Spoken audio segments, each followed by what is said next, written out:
Hello everyone, Miller Shooting Solutions here with a partial breakdown of recoil management. This isn't going to be all aspects of recoil management, just portions of it. But this is a common issue that I see with students. I figured it'd be good to cover this a little bit. So I've got some slow motion video here that's recorded. This is actually me shooting the doubles drill, which those that don't know, it's basically firing pairs of shots basically as quick as you can. So these are about 0.18 second splits in between the two shots. So it's a pair of shots, a pause, a pair of shots, and a pause, and so on. I'm using a Gen 5 Glock 34, so it's a polymer framed gun, and it's about a 133, 134 power factor ammo for the 9mm. So the first thing I want to talk about is I want you to pay attention to, we'll just kind of draw a reference here, the bore axis of the gun, or the line of the slide there. And as I play this out here, watch as the shot is fired where the gun goes up, comes essentially back down to that line, and then settles. The next pair will come. See how the gun is back down again. But notice that the muzzle doesn't actually dip below that line. Okay, so what I mean is that oftentimes what you'll see when somebody's shooting is they're holding it, the gun will fire. Oops, sorry, I've got the wrong line here. I need the squiggly line. So they're holding it, the gun will fire, it'll go up in recoil, it'll come back down, then it'll come back up, and back level again.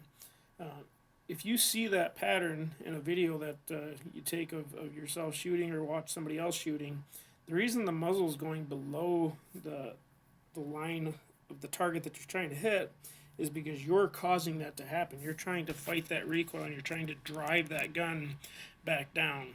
The recoil is going to happen. You just have to let it happen. And we want to try and control it the best we can with a solid grip, locking our wrist angles, locking our elbows, and things of that nature. So what we should see, and what we essentially see here, is holding it level, gun goes up, gun comes back down, and the gun is level again. So that would be an example of fairly decent recoil management. Now, on the first example there, I guarantee that second shot was just a little bit high of the first shot, if you paid attention to what the muzzle was doing. So, again, let's go back here, draw our reference line again.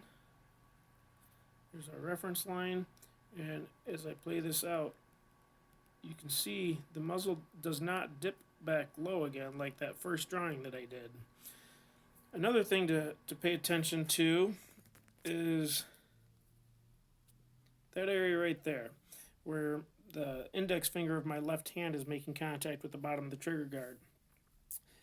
I frequently see this with students where they're not managing grip pressures properly, and the left hand will actually change orientation to the pistol. And it becomes evident because as you're playing the video, when there's recoil, like for instance right now, let me move my arrow, and that area just above that finger right there. Normally in recoil like that, for somebody that's struggling with their grip, I would see a gap form between the index finger of their left hand and the bottom edge of that trigger guard. If that's happening, that means your left hand isn't doing what it should be doing. The majority of that grip should be with a non-firing hand, not the firing hand. And if the gun is changing orientation to your hand, in other words, the gun is actually climbing up out of your left hand isn't doing what it needs to be doing. Another thing to pay attention to also would be the wrist angle right here. Now, you'll see that it does change a little bit. It's hard to hold it completely without changing it, but as you can see, it doesn't change significantly. Sometimes with students, I will see that become extremely drastic, and the muzzle of the gun will actually climb very high.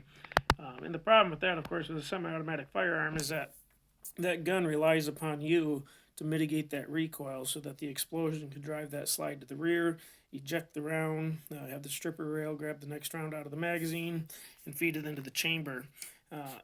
For instance, that green line that I just drew there, if you're not locking your wrist angles, then you're going to start having issues where your wrists are literally flipping, and you're going to cause the gun to undercycle, and you'll start getting malfunctions like stovepipes, double feeds, things of that nature.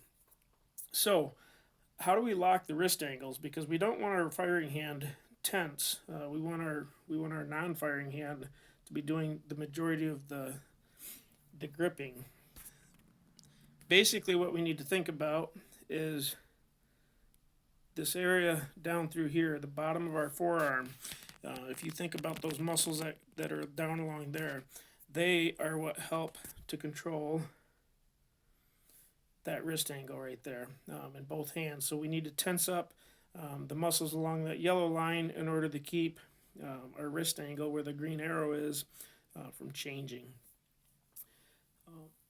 And again, talking about grip pressures, that non-firing hand should be the one that's doing the majority of the grip management.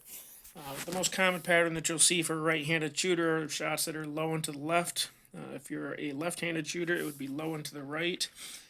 That is almost always attributed to too much firing hand tension.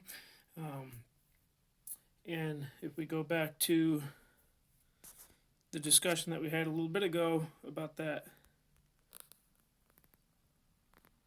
example of holding the gun level, it recoils up, and then it goes down below your level that you want to aim at, and then back to level again. That is generally caused by too much firing hand tension. If the three fingers that are gripping the gun are gripping really hard, it's hard to get your trigger finger to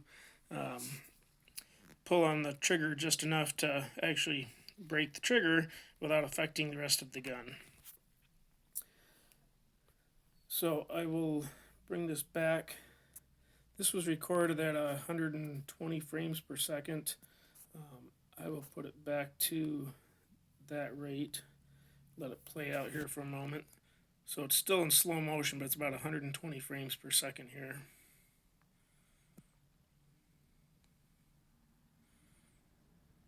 As you can see, there's not a tremendous amount of muzzle rise or anything of that nature. Anyway, I'd be curious your feedback on this. If you want to comment, feel free to do so. It's millershooting.com. I appreciate your watching. Thank you.